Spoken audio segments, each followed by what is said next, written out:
you were to do an impression of me ordering a drink at a bar, what would it look like?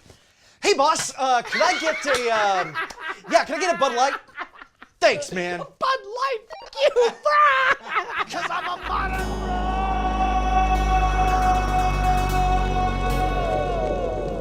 Back again at Wizard Academy with the Vice Chancellor and co-founder of the Whiskey Marketing School, Mr. Daniel Whittington. Talk us through the experience of how to order a whiskey and sound like a badass. Okay, so there's only one rule to start, and that's the definition of good whiskey is whiskey you like to drink. And the right way to drink whiskey is the way you want to. And anyone who argues with that is a pretentious asshole. Okay. And if you weren't sure, now you know. There's a mantra going through my head right now. All whiskey is good whiskey. Taste is subjective. And you can't, if I said, what's your favorite food? I like shrimp cocktail. Okay, well, I've had a shrimp cocktail. You're wrong. Okay.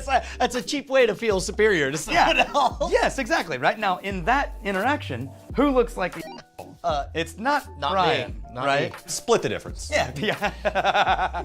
No, so I asked the God of Brian World, what's something you love? He tells us, shrimp cocktail, I have spoken. And then we try to argue with that. That's insane, because that's a subjective reality. So the same thing goes for whiskey. This is actually a really good point, because the first step to ordering drinks like a boss is to know what you like. Yeah. And if you like it, then you are above reproach. Yeah. Now, anyway, the point is, no matter what we talk about right now, that we're not defining good and bad, we're just defining what it's gonna do and what you're gonna get. Okay. Fair enough? Yeah. 4 ways to order whiskey. Neat, or a shot. Neat and a shot are basically the same thing. It just means a whiskey with nothing in it. Got it. Now, neat means you want to sip it. A shot means you want to get drunk quicker. Yep. Right? Okay. Or maybe you've had a long day. The second one is ice. That's called whiskey rocks. Yep. Right? Or give me a whiskey, 2 ice, you know, if you want less ice and so on. And that's fine. And we're about to experience this. Are you ready? Yeah. Now, I can't make you a cocktail. The third way is cocktail, right? Whiskey in something. Mm-hmm. I'm not going to make you a cocktail right now, but essentially, We have a guy. yeah, you do. And my hands are clean, by the way. Unlike vodka, which just exists to make other things alcoholic. Yes. And I'm really going to offend a lot of vodka drinkers all of a sudden. It's true. So what we're doing, whiskey, when you add it to something, adds an actual flavor. So you don't, like any recipe, you add it based on what flavor you want to add. You can't just add any whiskey to anything. A rye whiskey, as we learned in the last video, tastes very different than a Scotch. So that's cocktails, they're off the table. Add whiskey to something based on what you want to drink. Now, ice does 2 things when you add it to whiskey. First, it waters it down like crazy. And second, it changes the temperature to a point where you can only taste about 60% of what's happening. I never thought about the fact that the colder a drink gets, the less you're able to taste it. That makes sense, though. Why do you serve wine at cellar temperature? Or good beer at cellar temperature, right? Why is the shittiest beer in the world advertised as the coldest beer known to man? So you don't have to taste it. Whatever that beer is. Your tongue is not equipped to taste extreme temperatures.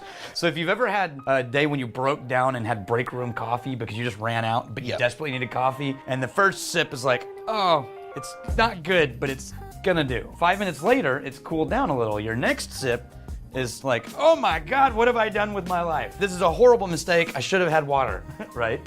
That's because now you can actually taste it. The same thing with whiskey. If you make whiskey cold or you put your alcohol in the freezer, what you're doing is burying 60 to 80% of the flavor. Wow. And if you have cheap whiskey, maybe that's not a bad idea. It may help. Remember, this is not about good or bad with these ice, right? Yeah. The second thing you're doing is watering it down so much that you end up, say I go to a coffee shop or I'm hanging out with you and you say, let's get a coffee. And you're like, do you like coffee? I love coffee. Well, what do you get? Oh, like a triple white mochaccino with extra whipped cream and a caramel. It's like, well, it's not really coffee. It's more like Sorry, I thought you wanted coffee. It's like a coffee-flavored dessert beverage, right? Now, there's nothing wrong with that, but if you bring that person a red eye or a straight shot of espresso, you're gonna ruin their life. So when someone pours a ton of whiskey on ice and it's all they drink, or whiskey and Coke, well, they don't like whiskey, they like whiskey-flavored things. Whiskey-flavored water, whiskey-flavored Coke. That's fine. Except that if you poured someone a straight shot of whiskey, you're gonna ruin their life. Some lives need to be ruined. I agree with that. They deserve it. Now, I drink whiskey on the rocks in the summer because in Texas it's damn hot. Here's how you choose your whiskey on the rocks. You choose knowing what you're about to do. You're about to water it down and bury most of the flavor. You guys are gonna have to share these, but remember, 45% alcohol kills all that ails you. That's so right. You'll be okay. Okay, so Buffalo Trace, this is bourbon on the rocks. And as we learned before, bourbon means Corn. Kentucky-ish Well, corn. yeah. Like American. theoretically, yes. Yeah. It means American. At least 51% corn. Got now it. for our Scotch on the rocks, we're doing Glenfiddich 12. That's a good one. We never talked about what the numbers mean. I'll tell you about that. Okay, so 12 just means in Scottish whiskey, and this is less true in others, but it's still common in Irish.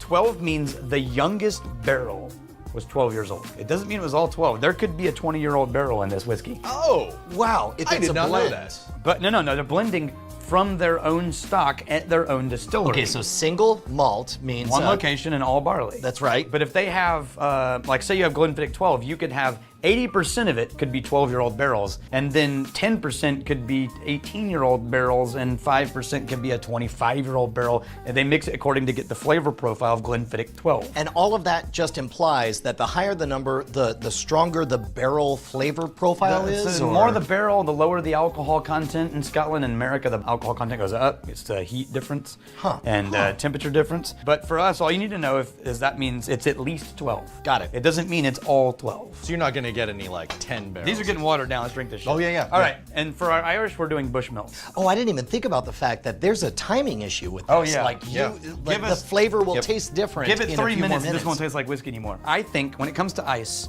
bourbon and smoky Scotch stands up to ice a lot better than Irish whiskey, because Irish whiskey is so pretty and friendly that when it gets buried, it just vanishes. Right? So bourbon will still taste like bourbon, the Scotch will still taste slightly smoky, and the Irish whiskey will taste like super watered down whiskey. Well, let's go in Give it a try. increasing order here. Yeah, so we'll start start with with Irish. the Irish. It's like water. It's like water. That's because Irish whiskey is already so pretty. Oh yeah, that's already almost gone. I mean, as far as the really- flavor goes. Now try your Glenfiddich 12. Okay, this is the Scotch. This is the Scotch on the rocks.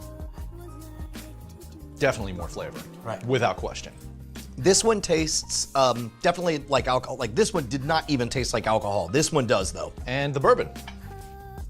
And does the bourbon have a smokier profile? No. There's not gonna be any smoke in a bourbon. Well, I don't know that I've ever heard of a smoked bourbon. That's an interesting experiment we should do.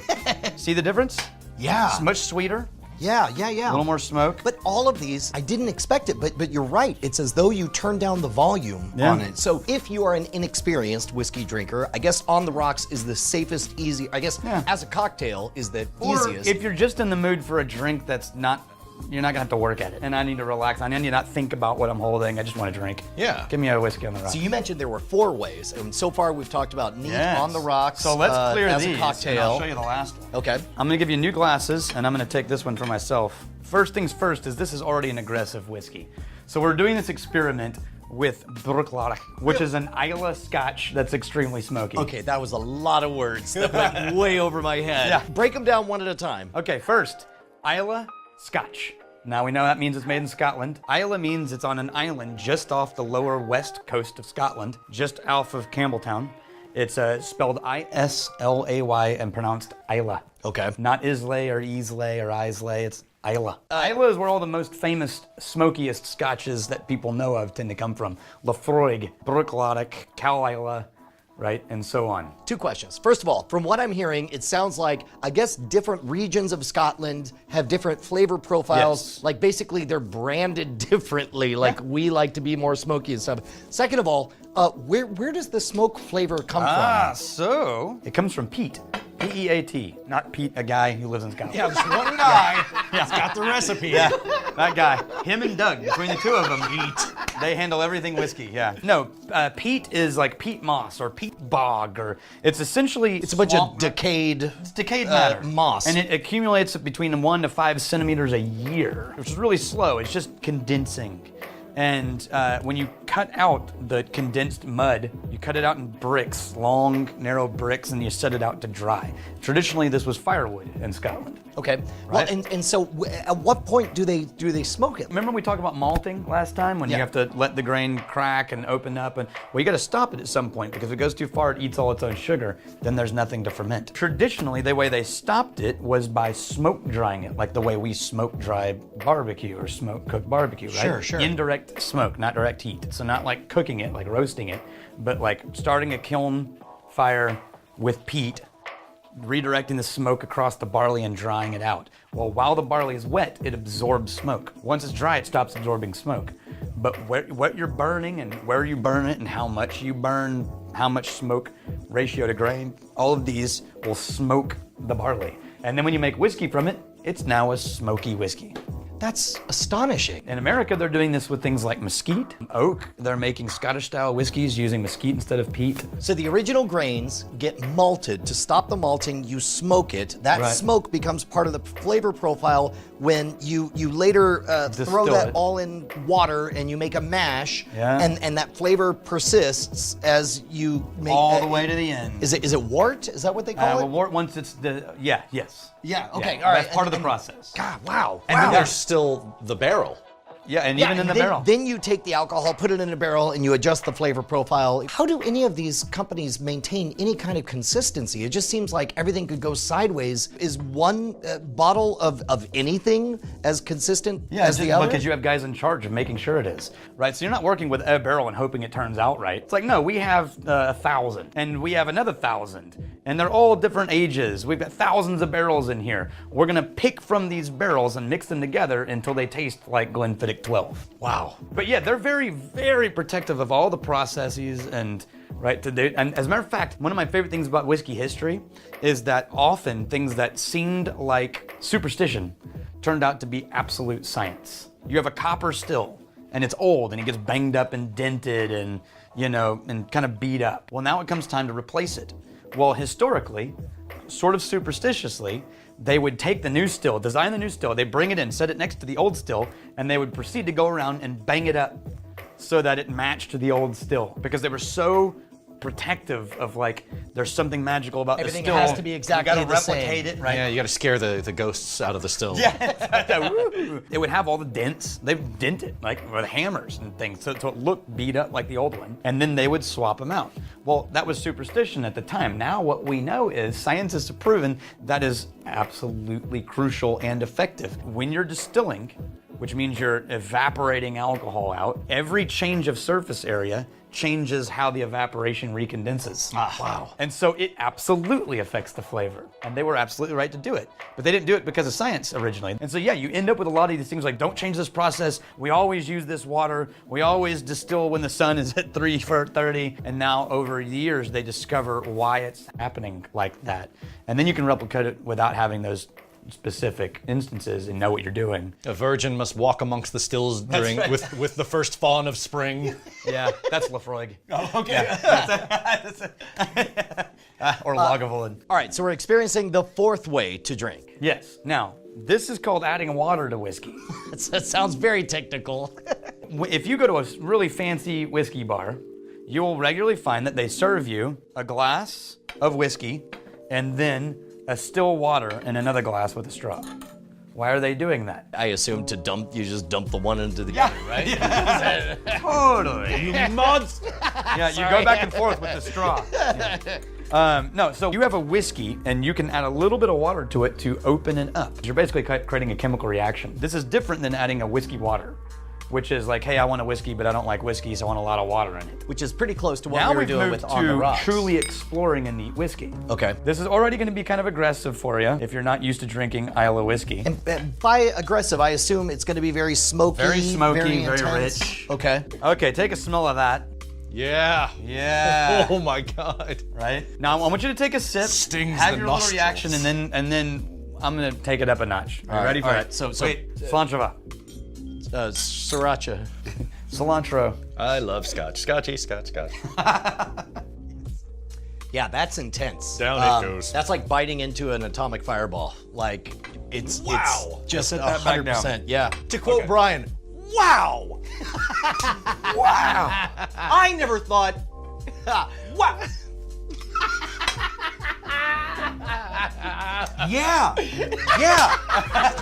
This is what happens when you start serving people whiskey. I know. They get really punchy. What we're gonna do is we're gonna add a little bit of water to each. You're gonna watch this whiskey get about 40% more aggressive than it was before. Really? That's counterintuitive. Yes, it is. Yeah. Now, here's why. Remember, this is all science and chemistry. This is a decade-old beverage sitting in barrels for a decade to condense into what you see here.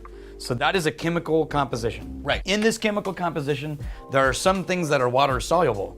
And there are other things that aren't water soluble. The things that aren't water soluble are things like oils, right? And when you heavily smoked whiskey with a lot of carbon, and there's a lot of oil in these whiskeys. Wow. And so what you're doing when you add about this much water, that's it.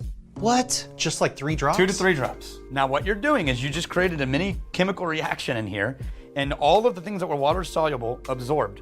And all the things that weren't tried to escape the chemical reaction by going to the top of the glass. Right. And so now your next sip is all of the things that aren't water soluble and are oily and heavy and aggressive. So you got to be careful not to shake it or stir it or disturb it too much? Yeah, well, I mean, you can sort of, but yeah, if you leave it too long, it won't experience it.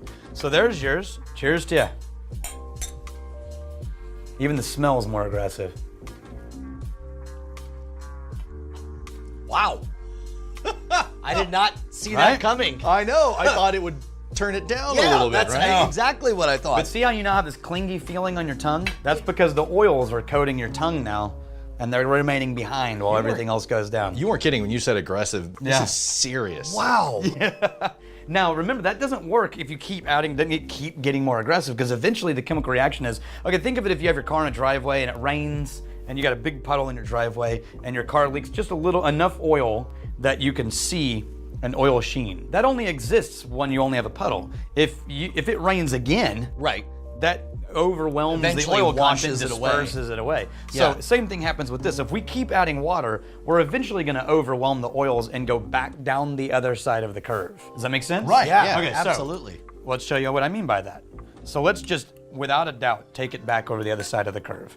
And we're gonna do the equivalent of about 2 half-glass straws. And this is important. If you're at a bar and you wanna try this, there are 2 things you have to be careful of. 1, make sure that the bartender gives you still water, not sparkling water. Oh, yeah. Oh, yeah. 2, make sure, and I learned this from Richard Patterson from Dalmore, make sure that you test your water before you add it. Because every once in a while, a bartender won't be paying attention and they'll give you hot water from the hot tap by accident. And you'll pick up this glass of water and add it to your whiskey, and it's like boiling water. And you don't want ice. When you say, give me a whiskey and a water, just say still water, no ice. Now you're gonna look like a snob in any bar that's not used to this, Yeah.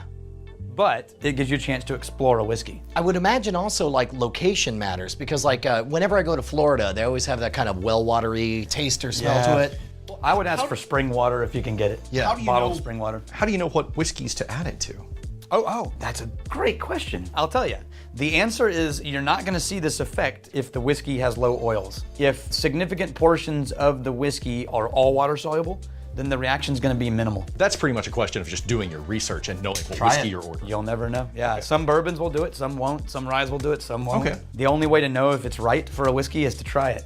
Yep. And what you will discover is every whiskey you like slightly differently. So I like this whiskey just straight out of the bottle. This one I like 6 drops of water. This one I like 2 drops of water. This one I like a lot more water. This one I just don't like. So this one is now officially overwatered. Now let's try that and you'll see the difference. Now we're into a little bit more mellowed Islay whiskey. Notice yeah. that you still get the sour notes in there, but you don't get the punch in the throat. Bite is definitely turned down a couple of notches. So now what we've discovered is there's 3 ways to drink this one whiskey neat. Which do you like best of those 3? That's up to you. And I guess Yeah. it depends on the whiskey, right? Yep. It's like there's the whiskey and there's you, and you've got to figure out how you can meet in the middle to get the best experience. Again, that there's no right way, it's whatever you prefer. That's Now do we have time to test this on a bourbon? You make a very compelling argument. I'm going to do a Texas bourbon. Okay. Okay. Ranger Creek 36 small batch. Houston, if I remember correctly. 36 makes me think it's 36 years old, but that's not the No, case. that's their name for like 36 caliber. Okay. Right. That's a This small is bottle. 9 months old. These are really expensive too. I don't doubt it. But this is a 9-month-old small barrel whiskey.